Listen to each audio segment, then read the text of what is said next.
Sarah, it is so lovely to be here at Blair Castle. And remind me, what room am I in right now?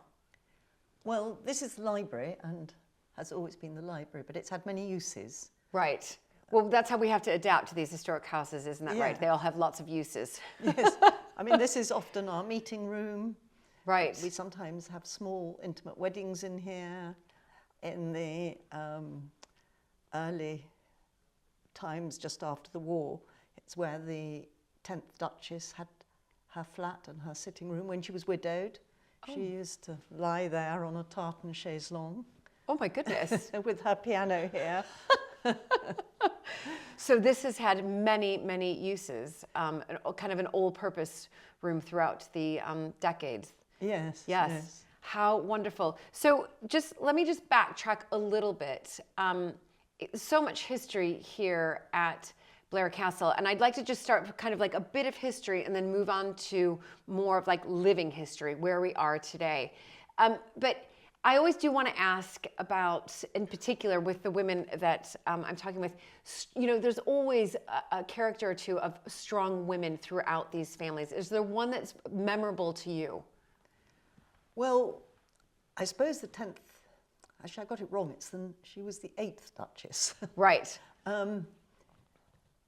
Because I can remember her, I was probably about 12 when she died. Okay. And I remember her as a charming old lady who could play the piano and would play anything I asked her to play on it. And she still wore spats. She must have been one of the last people to wear spats. But before that, she'd been a very formidable lady. When she married the Duke, she was training to be a concert pianist and would have been a concert pianist. And she trained in Germany and spoke German fluently. And so roughly what period are we at right now? Well, they married in 1899. Right. So she would have been training in the very end of the 19th century. Oh my goodness. And then because she married, he was the Marquis of Tully-Barden then, but he was going to be the Duke. She gave up her career as a concert pianist and supported him. And actually never had any children, I think. She just wasn't able to have children, which was a sadness because she would have loved to have had lots of children. Right. But she made the most of her time and she took up all sorts of good causes and then became quite political. And she became the first female MP in Scotland. She was about the third or fourth female MP in Britain.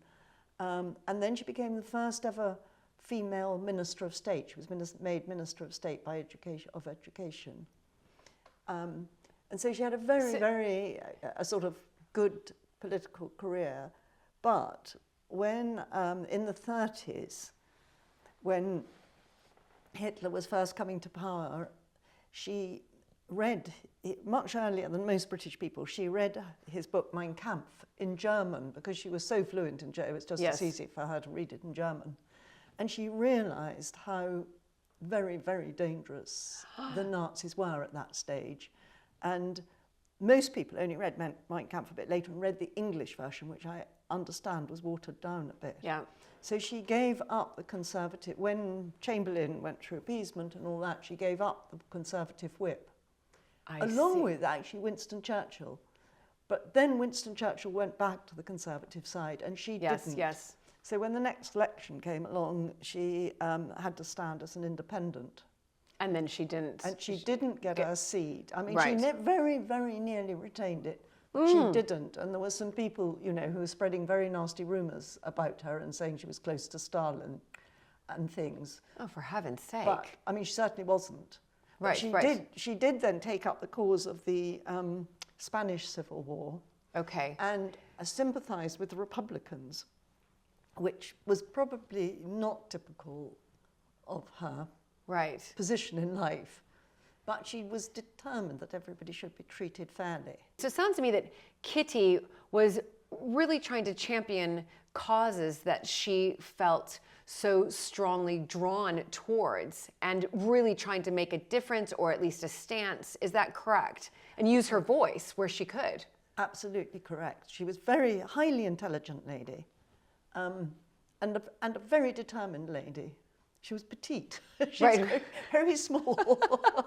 And she took no trucks from Small anyone. but mighty, small Yeah, but mighty. Small but mighty. And she was then became, because she'd sided with the Republican side in the Spanish Civil War, she became known as the Red Duchess. Right. Which was the wrong name for her, really, because, I mean, she was no more a communist sympathiser than she was Nazi sympathiser. I mean, Right, she was right. just middle of the road, wanted fairness. Yes. She helped evacuate a lot of children from Spain. She did a lot of good like that. It's incredible. How did she find the time to do all of this? And in the meantime, she's married to the 8th Duke, is that right? Yes. And at this time, what is he doing? Are they together, sort of this power couple? Or is it much more her sort of championing these causes and he's doing something else? A bit of both, maybe. I mean, he was a very successful soldier up until towards the end of the First World War, when his father died and he actually became the Duke. Right. He then returned to Blair, and I think his primary concern was the estate. He was very well liked. He was obviously a very nice man. He wasn't a very efficient estate manager. Okay. The estate was in a lot of debt when he inherited it, and every attempt he made to get it out of debt was a failure, basically. Right, right. Oh dear. So, And it was hard during that period as well to try to resuscitate or make something, I think, a success, especially during that period, around the war, after the war, very difficult. it was difficult. I mean, he did have success in letting the castle and a lot of the shooting and some of the shooting lodges to some Americans, and they Right. brought in a lot of money, and that was Yes. hugely appreciated. But when the Wall Street crash came, that sort of line came to an end. Right. And so in the 30s, he went bankrupt. Right. Oh. But he was rescued by my great-grandmother, so he was never actually had to declare bankruptcy. Oh my goodness. So that was lucky. That was lucky. So Kitty, though, you mentioned the room that we're in right now, Kitty used this room quite frequently. Is that right? Yes, I'm not sure how much she used it when her husband was still alive. He died in 1942, Okay. and she survived him by nearly 20 years. Oh, wow. And it was then that she took over this bit of the castle, which is now the library and offices, but then it was her flat. Okay. And that's when I remember her. So what are your memories of coming in here, into this room, seeing her here? My memories of my mother trying to not let me go in all the time, because she was quite old and tired by then, and I used to pester her to play the piano. As one should. Well done. Yes, and her memory was obviously failing a little bit then, because sometimes she thought I was a boy because I was always wearing trousers. Right, of course. But which you did, but in her day, a little girl wouldn't have worn trousers. No, of course, that's so radical. Yes. Yes, no, absolutely. And so this was all highly amusing to me.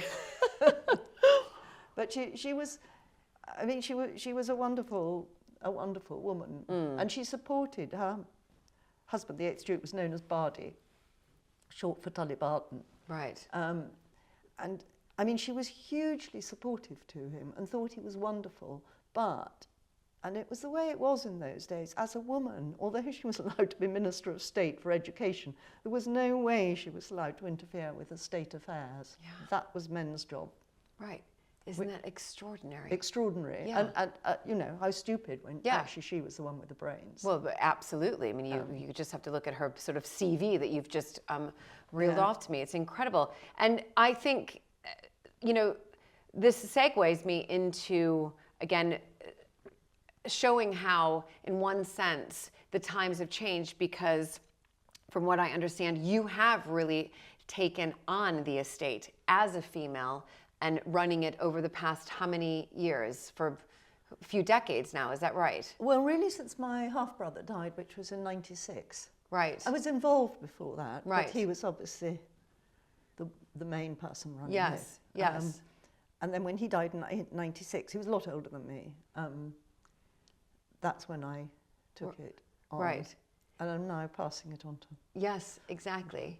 Mine to But my the son. changes, as a young girl coming here, and of course visiting Kitty, before her death in 1962, and then seeing the changes through the 70s, 80s, and then taking it over in 1996, you must have seen quite a lot happen, and it's difficult because that's after the Second World War, where we know that these historic houses really had to do something different. And have you been a real sort of pioneer in that for Blair Castle? I would say I wasn't the pioneer, no. The pioneer was really my great-grandmother, right, who had to buy the estate off Bardi, the 8th Duke. I see. And she insisted that, although he's continued to live here, and Kitty continued to live here, she insisted that it was her company that ran the place. And they got the house ready to open to the public, which they did in 1936. In 1936? Yes, it was one of the very first ones to open.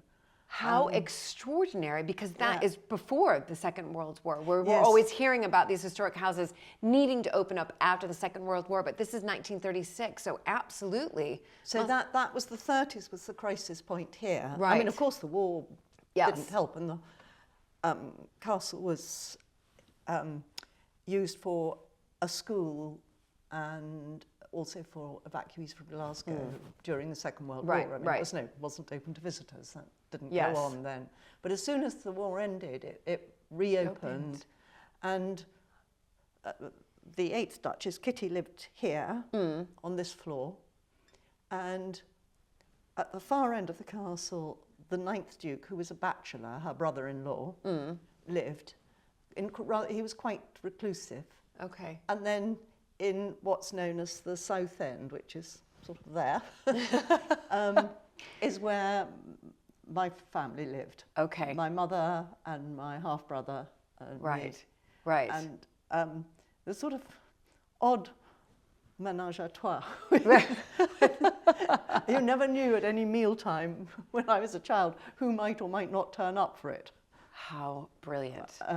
But anyway, they all got along, and my mother ran the show. She was the one who was in charge. Right. And she was a very, very practical businesswoman, so she got things sorted out. Right. And do you feel that she inherited that from your great-grandmother?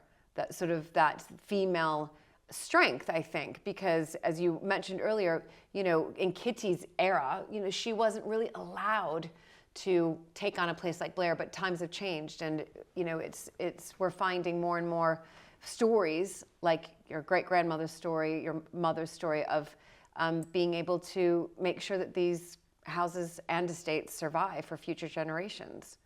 Yes, I think she didn't, and I don't think many women did then stop to think about. I don't think the whole thing of being aware of feminism or anything like that existed. It was just circumstances. Yes. My mother lost her first husband at the very end of the war. So there she was, a widow with a 14-year-old son. Right. Still being educated, obviously. And a large castle, a large estate, all in very bad condition. She just had to roll her sleeves up and run it as best she could and do it. Yeah. And she did. And because here we are today. Yeah. Which is absolutely brilliant. I mean, she obviously employed a lot of very good people. Yeah. And she was, I think on the whole, she was a good picker of people. And people were very loyal to her. And that's important as well, to make sure, because running a huge estate and a historic house, you have to make sure that you have, the right people in order to help you carry this on to future generations. And you need so many different skills. I mean, especially when you take the estate into account as well. There's no way one person's going to have them all. No. And she wouldn't have even dreamt it. She'd say to me things like, certain aspects of the estate. She said, "Oh, so lucky so-and-so does it." I haven't a clue what he's doing, but I think he's all right. Oh, that's brilliant. No, and it's exactly what you said, because I think many people, when they come to a historic house, it's very easy to forget that, especially, of course, in the UK, that these historic houses, the majority of them, are surrounded by a much larger estate, and that is a ton of work. You know, it's not just the upkeep of the house, but it is the wider estate as well. And that is, it's enormous. Yes, I think it's a very good thing. I think quite often it's like having a mixed business. When one thing's not doing so well, perhaps another thing's doing better. Yes. You know, if farming is prosperous, maybe sporting isn't, or tourism has a less good year, something else will have a bad, forestry might have a better year. Yeah, so with, you know, surrounded by estates, these historic houses sometimes, and I think a lot of times you can find that balance, as you just mentioned. Yeah. So moving, I guess, forward to, you know, I do have to ask if you can remember, and then I want to move on to a little bit of where we are now. As growing up here, do you have some fond memories that really in particular stick to you, that you just think, gosh, that was a brilliant time, or that was a hard time? No, I have very fond memories, largely because my mother was so busy. And my father worked in the chemical business, so he wasn't always here. He was more over on the West Coast. And I was allowed to do pretty much what I wanted. And I mean, we used to hide under the polar bear. I had a friend up the road, and we used to hide under the polar bear and make, you know, funny noises when visitors went past, or we could get on our ponies and go wherever, or as long as we sort of turned up at meal times or said we weren't going to, nobody seemed to notice much. Yeah. And it was very free and easy. And of course, in those days, I think it was much safer. There was much less traffic. Yeah. There were just less people, and everybody who worked on the estate you knew, you know, because they'd all been here most of their life, and probably their fathers before them. Yeah. So it was a very, I think it was a very easy, safe environment. Yeah. That sort of that bygone era. I mean, I remember growing up and just my parents saying to me, just come home when the street lights come on. And it was just lovely and simple and wonderful. And when the street lights came on, you knew to go home. Yes, yes, yes. I mean, I think in my case, it was more when you're hungry. But yeah. Yeah, no, fantastic. And was it growing up here, having the public surround you? Because I know you have, you know, thousands of visitors who come here every year from around the world. And was that just sort of normal to you? It was normal to me to know where the visitors were, and our bit, known as the South End, was quite separate. Is quite separate in a way. The visitors aren't immediately around that bit. It was more the farm and the stables and the estate office were the sort of people I would be bumping into all the time. So you felt you had that separation. Yes. Yeah. That you could, you know, you just had a sort of a normal upbringing, if you like, not being, in one sense, when you're open to the public, you know, you do have that in many houses that the public are always there, but you at least have that separation. There was a bit of a separation. I think most people I knew had, their parents would have had one sort of job or another. I mean, whether they worked in the stables or in the farm, or, you know, or the village shop. So I just would have thought it was like living on the edge of where your parents' business was. Business was, exactly. Well, that's what and the fact this business introduced, you know, lots of visitors. Yes. Just seemed a nice thing. I mean, that was just another aspect. Yes, no, exactly. That's exactly what we tell our 4 children. It's just sort of home is also our business. This is where mom and dad work. But and so now we're here we are, and it's looking to the future. I'm always really interested, as a fellow historic house owner myself, looking to the future of leaving the legacy or future projects, and because it's constantly evolving. I mean, we're here as the custodians in order to make sure that these places survive for those future generations. And is that something, Sarah, that you do think about? As you carry on day by day, and you see and you pass by the visitors, thinking, okay, I need to make sure that this engine keeps running.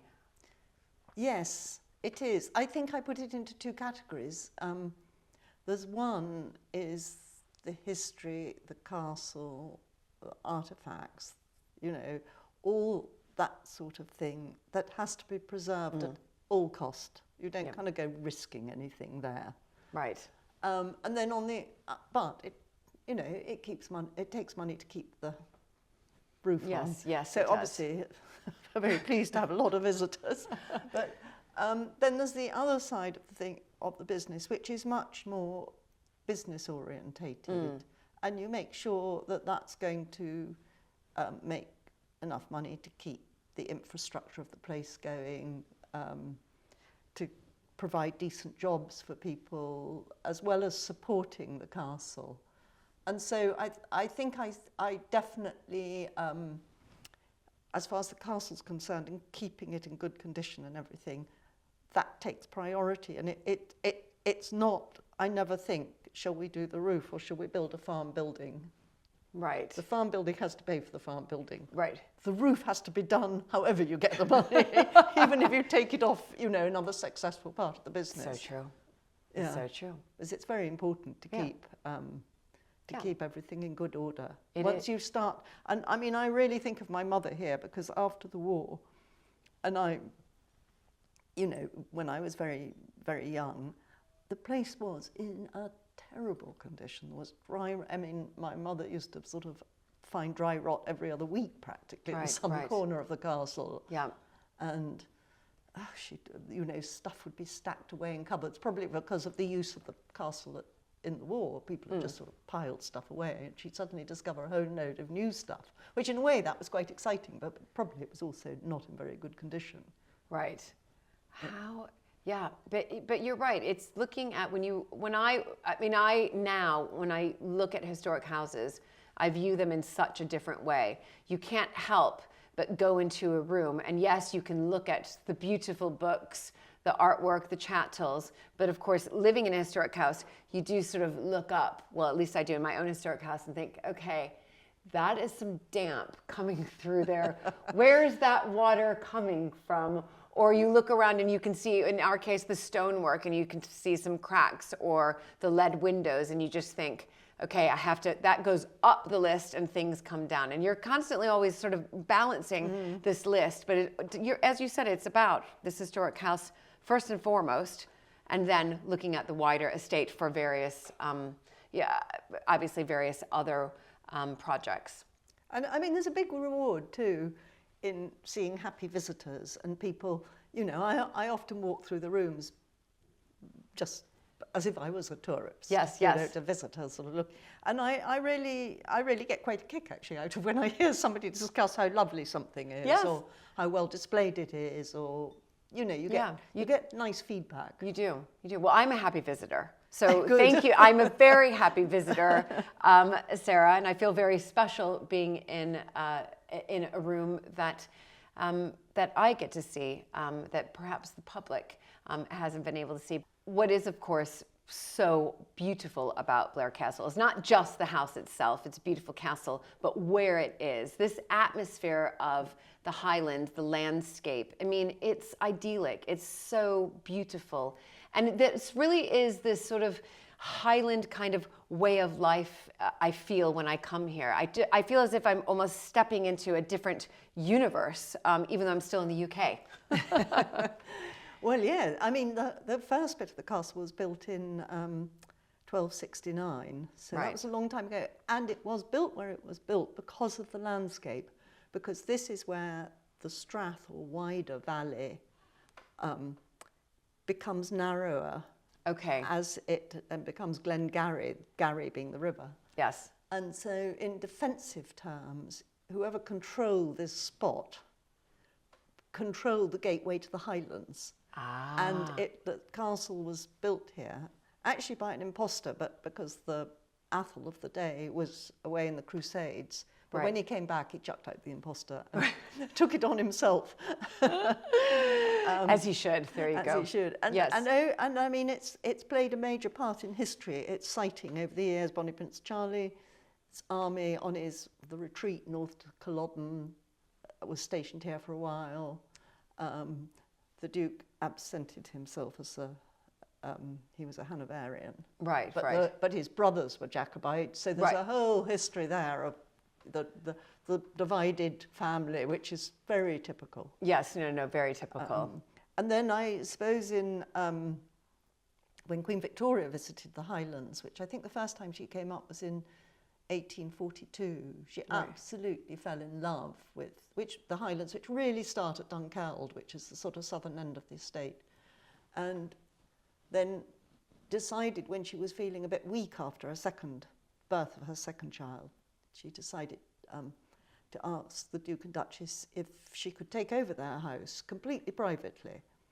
And they, of course, said yes and moved. So they moved out? They moved out to Old Blair, which is 500 yards about away, which was the factor's house.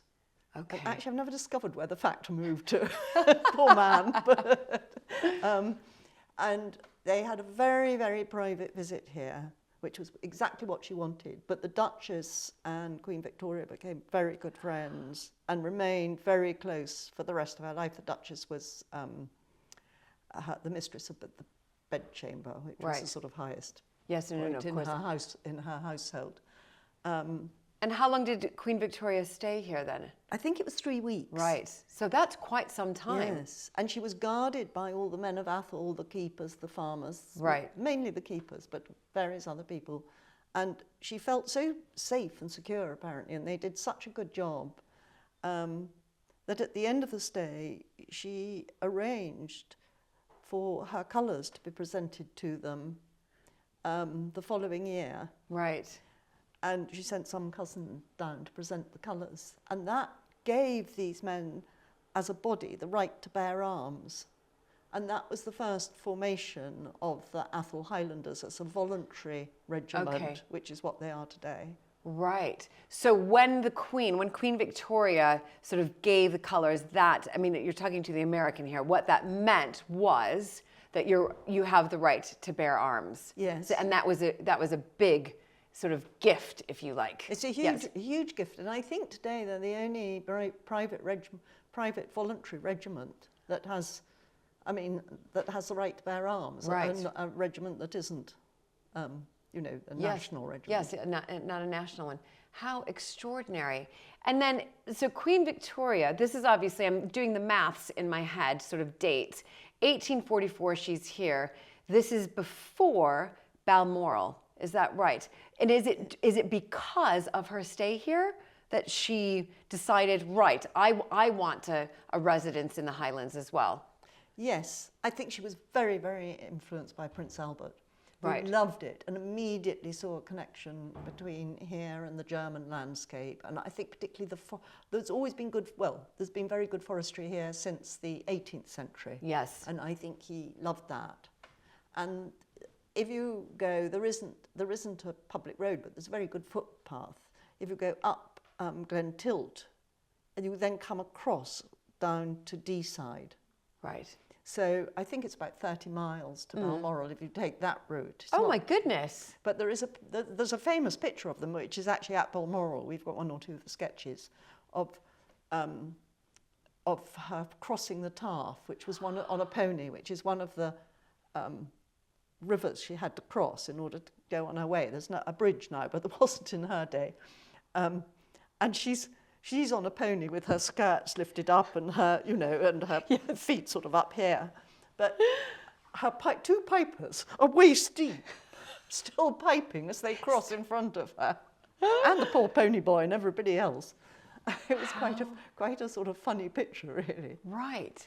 How extraordinary. So she and Victoria and Albert, basically decide to have a residence in the Highlands, Balmoral Castle. And as you mentioned earlier, she and the Duchess here still stayed quite close. Is that right? After that 1844 stay here, throughout the rest of Queen Victoria's life? Yes, they did. I mean, I think a lot of that was, the Duchess would have gone down to London or to the Isle of Wight. Right, to Osborne House. Osborne, where she yes. spent a lot of time as mistress of the bedchamber. Yes. She would have done that. And then they were both widowed relatively young, having had quite a lot of children. Yes. So they had a very parallel life in a lot of ways. So they could, in one sense, lean on each other, especially after they both, lost the loves of their lives. Yes, So, yes. Duchess Anne, obviously, having found this friendship with Queen Victoria, are there photographs of the two of them together? Because sort of during that time, photographs started to becoming, a thing.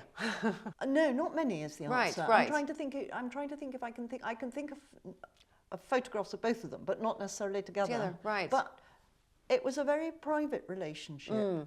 And I think that's what gained the Queen Victoria's trust, was that it was private, and that was the way it really remained. Yes, of course. How extraordinary. I mean, and also, I think, and correct me if I'm wrong, Sarah, but this visit that Queen Victoria had here at Blair Castle, and then of course and Prince Albert as well, really helped to establish their love of the Highlands, and thus that's why we have Balmoral. I think, for us present day, it's really opened up this world to the Scottish Highlands. People then wanted to come and go up north and visit, and because of the impact that I think Queen Victoria has really made here in Scotland. I think that's right. I think the timing was good. I mean, the whole Jacobite rebellion and banning tartan after that, which was only ever half banned actually. Right. A lot of it's made of the fact it was banned. All that was in the past. Right. I mean, it was 100 years in the past. So yes, people were ready to appreciate the Highlands. Yes. And all the clan warfare and all that. I mean, the Highlands have become a lot more modern by the Victorian era. Right. And were part of Britain, very firmly part of Britain. And I think that it was just the ready moment for more travellers and more people to appreciate it. And to, be able to experience the beauty of the Scottish Highlands. No, definitely.